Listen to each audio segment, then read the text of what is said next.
Hey friends, I'm Otis Gibbs, and this is my buddy Peter Case. He's going to share some stories about his friendship with John Prine. I met John Prine up in Canada in 80 something or other, maybe at Winnipeg, I think it was, maybe in 89. There was a guy that I'd already met, was this fellow Jim Rooney. And Jim Rooney is this great guy. He was a friend of Neuwirth's, and Bob Neuwirth's a friend of mine. So when Rooney came out to LA one time, I met Rooney. And I was hanging out with Rooney a bunch, and picking and stuff. And there was this big super party out in LA in the late 80s. It was the whole Boston folk scene. And so Rooney was there, and me and Neuwirth went over and we met, played a song for Eric Von Schmidt. The thing with Neuwirth was that we wrote a song and then we went on a tour around LA just playing the song one-on-one to people. That was the tour. Because that was kind of like Neuwirth's thing, was like a lot of his songs were either like seductions, like meant to be played late at night to one person, which is a really high level of the art. And also one-on-one songs with a message for people. And so we wrote the song called Power, Lust, and Money. And then we went on a tour around LA playing it for everybody. We played it for Eric Von Schmidt, who was in town for this big party. Rooney was there for the big party. And I think Mimi Farina was there for the big party, Mimi Baez. And Fritz Richmond and Jeff Muldaur was there. And, Debbie Green, if you know who that is. She's a great folk singer. Bruce Langhorne was there playing. And it was just a great party, and it went on all night long. And I kept, Neuwirth, we were going to play the song, and Neuwirth kept on going, wait, now, no, wait. And anyhow, we finally played the song at like 4 a.m. to these people, and like it was the perfect moment to play Power, Less Than Money. But anyhow, so right after that, I went up to Winnipeg, and Rooney was up there. And so I told Rooney, we were all going up there, and I told Rooney, I had a band on, with me, and we'll back you up at the folk festival. So we started backing up Rooney, and we hung out up there. And so I guess John was up there, and I met him up there, but just in passing, So then I'm on tour later, just solo, or I don't know how much later, because it's all kind of a blur, but I played the Bluebird on part of this tour. I guess it was the Blue Guitar Tour.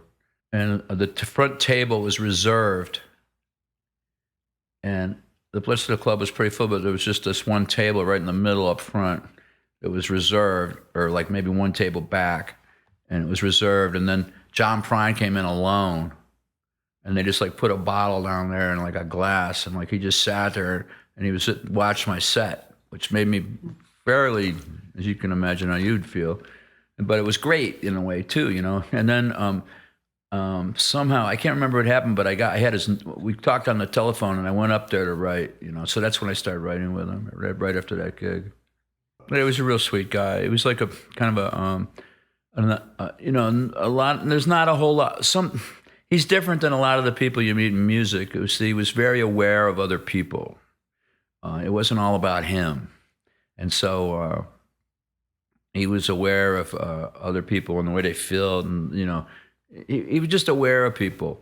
And, I suppose like Hello in there, like sort of says it all, that he was aware of that early on about older people that he would see, It's similar to that. And then he would be like that with everybody. But he was really funny, too. And like he was going through a difficult period in his life, I think. And he had gone through a divorce recently. And, you've heard all the stories about, the model train set up in the dining room and all that kind of stuff. Christmas tree was up, all year round and all this kind of stuff. He cooked, did you know about that? And like he cooked, he was a really good, he could make like these great, like he made a pot roast one night when I was up there, in a big bag, and he had all these spices and, and he'd stay up really late, and he would do the dishes, and he'd be over there like doing the dishes and like looking out the window, and then he would say something like, you'd look at you and he'd like have a towel, and he's like doing a dish, and then he'd be like, let's write a song like Sink the Bismarck, about some imaginary heroes. You know what I mean? That was it. And so we wrote this thing called Wonderful 99. Like Sink the Bismarck was like my favorite song when I was like 8 or 7 or whenever it was Johnny Horton had that hit with it. I loved Sink the Bismarck. So I don't know how he knew. It was a song I loved. Like, I loved Johnny Horton, but I loved Sink the Bismarck. I don't know. I was a little kid, It blew me away. And so like we wrote the Wonderful 99 about these imaginary heroes that have, have a smart bomb that doesn't work, so they deliver it by hand. And it's this whole stupid, really stupid song. I mean, it's a funny song. It was a joke song. And we had a lot of laughs writing it. And then I recorded it and played it for him after I recorded it, put it on the album, you know. It was, you know, it was like a good laugh, you know. And then one weird thing that happened was that I was staying over at this guy's house in Nashville, Fred Kohler. You know Fred? Fred's a songwriter that like co-wrote with like a million different people up through the 80s. I don't know where he is now. He's probably co-writing with somebody still. I just haven't been keeping up with it. But he was a guy that wrote with everybody. You know, he was one of those Nashville songwriters. I couldn't even tell you all the people he wrote with, but he was one cool thing about Fred Kohler was like his advice, if you want it, like songwriters need to read books. Read books. And he was a book guy, and he said had a bookstore out in Santa Cruz at one point. But he was a folk singer and, you know, all that kind of stuff. Played slide guitar a lot and stuff. But he was a songwriter. But I was at his house, and he had a million books. And one of the books was a book I never read called Mystery Train by Grail Marcus. And so I'm like, I had to stay at his house. I needed a place to stay, so he's let me sleep on a couch or something. And it's in this room with all these books. Like, Mystery Train, well, that's one of my favorite songs by Elvis. I love it. So I'm starting reading the book. You know, it was a pretty interesting book, but it was kind of disturbing in a way too.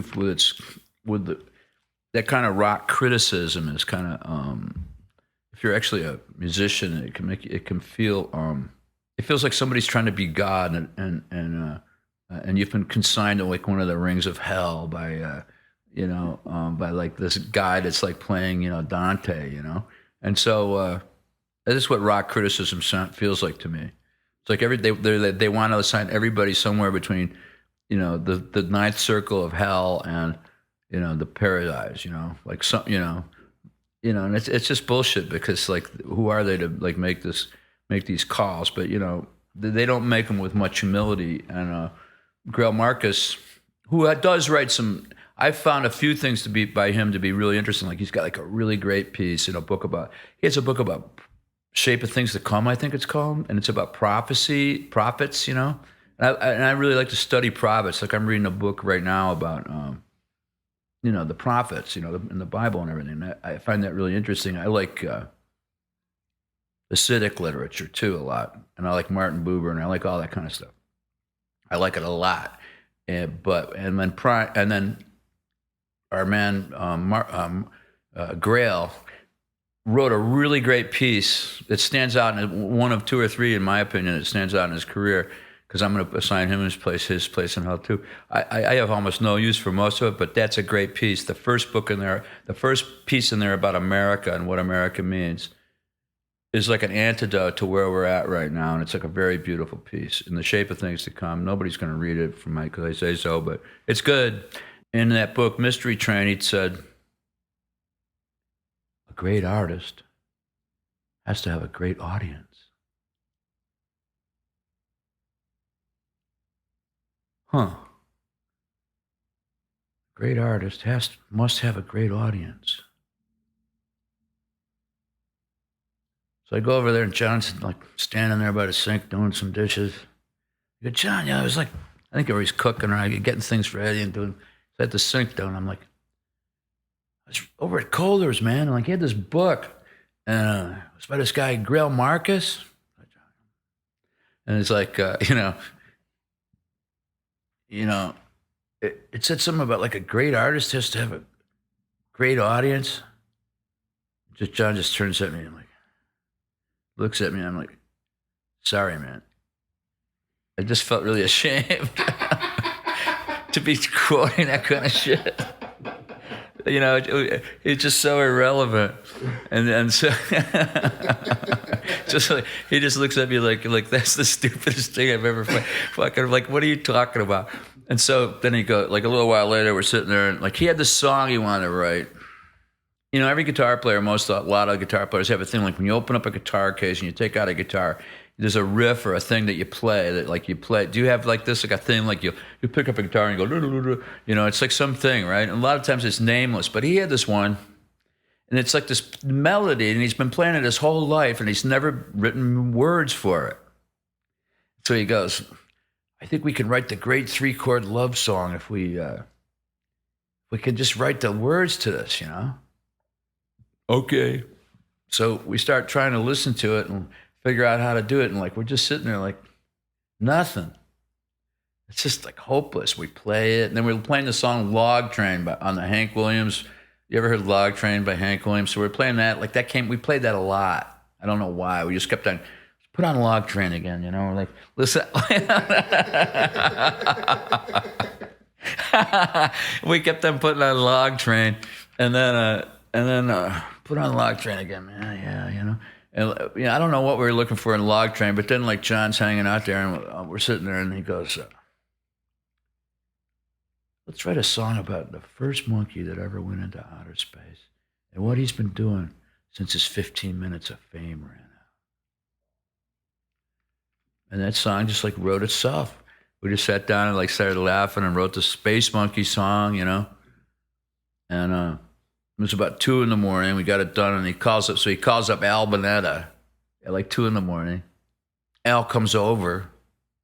He must not have lived far away, I guess, or something. I was there a few times, but at least one of the times Al came over in the middle of the night to hear the new song. You know, these guys were so funny, man. They were great. You know, they were just such beautiful guys. And so, you know, and John was just like a really, he was a beautiful person. You know, he's saintly, you know. He was loving. He was merciful. He was all that stuff. So, you know, he wasn't a hardball player, you know. He was a person that had a big heart and like loved other people, and he wasn't in it just to, you know.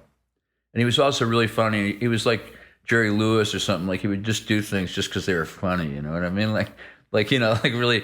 I was watching this Jerry Lewis thing recently, and he's like on Seinfeld's comedians show, you know, driving around with comedians, and like let's go out to get some. Jerry Lewis is like really old. He's like.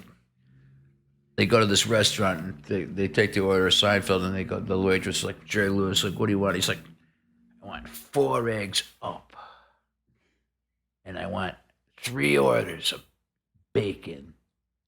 Very, very, very crispy.